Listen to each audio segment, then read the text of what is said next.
Hello everyone, আসসালামু আলাইকুম। Welcome to my new video. আশা করি সকলেই ভালো আছেন।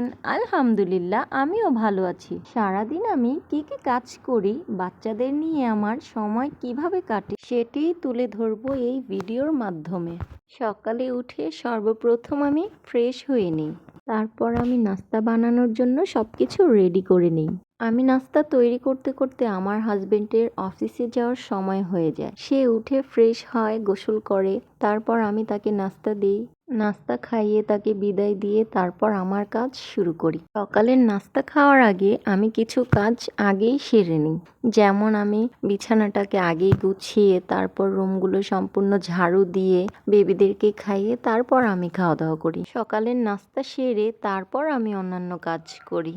জানি না প্রতিদিন এত ধুলোবালি কোথা থেকে আসে। প্রতিদিন যতবার ঝাড়ু দেব ততবারই এতগুলো করে ধুলোবালি বের হয়। এমনিতেও আমি নোংরার মধ্যে থাকতে পারি না, এটা কেন যেন আমার অভ্যাস হয়ে গেছে।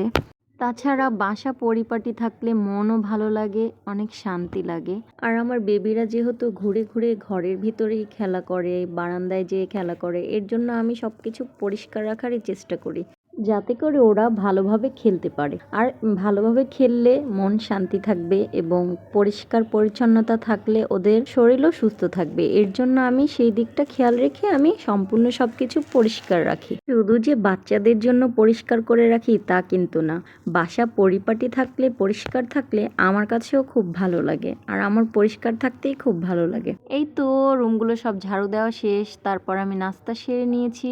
নাস্তা সেরে তারপর থালাবাটিগুলো ধুয়ে নিচ্ছি। এগুলো হচ্ছে সকালে নাস্তা খাওয়ার পর যেই থালাবাটিগুলো হয় সেগুলো। রাতের থালাবাটি আমি রাতেই ধুয়ে রাখি, কারণ রাতের থালাবাটি রাতে ধুয়ে রাখলে সকালে নাস্তা বানাতে সুবিধা হয়, তাড়াতাড়ি হয়। তাছাড়া যখনকার কাজ তখন করে রাখাই ভালো, তাহলে পরবর্তী কাজগুলো করতে সুবিধা হয়। থালাবাটি ধোয়া শেষ হলে তারপর কিছু সবজি এনেছে আমার হাজবেন্ড, সেই সবজিগুলো ধুয়ে নিব। ধুয়ে ভালোভাবে পানি ঝরিয়ে তারপর আমি ফ্রিজে রাখবো। এতে করে সবজি অনেক দিন থাকে এবং ভালো থাকে।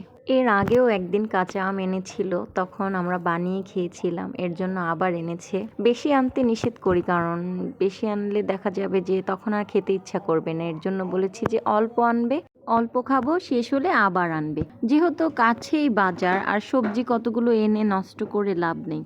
মাছ মাংসটা আমি একটু বেশি করে আনিয়ে রাখি, কিন্তু সবজিটা আমি অল্প অল্প আনতেই পছন্দ করি। আমার রান্নাঘরটাকে আমি সিম্পল রাখতেই পছন্দ করি। বেশি কিছু নামিয়ে রাখলে দেখা যাবে অনেক নোংরা হবে, তারপর আমার 2 দিন পর পর ধুতে হবে, যার কারণে আমি সব কিছু স্টোরে রেখে দিয়েছি। আমার মেয়েটা সবসময় আমার সাথে সাথে থাকে।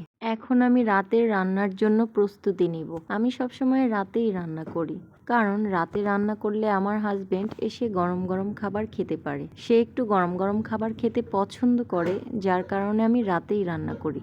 এই তো ভাত বসিয়ে দিয়েছি, আর হচ্ছে ওইদিকে আমি তরকারি রান্না বসিয়ে দিয়েছি আর ডাল বসিয়ে দিয়েছি। এই গরমে আমি সিম্পল খাবার খেতেই পছন্দ করি, কারণ যেই গরম পড়েছে, আর মাছ মাংস তো একদমই ভালো লাগে না।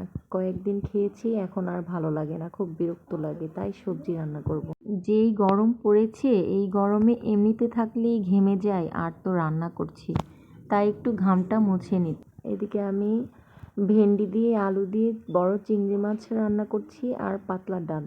আমার রান্নাবান্না অলরেডি শেষ। রান্নাবান্না শেষ করে আমি সাথে সাথে রান্নাঘরটাকে ক্লিন করে নিয়েছি। যাই হোক, আমার আজকের ব্লগটি এই পর্যন্তই। সবাই ভালো থাকবেন, সুস্থ থাকবেন। দেখা হচ্ছে নেক্সট ভিডিওতে।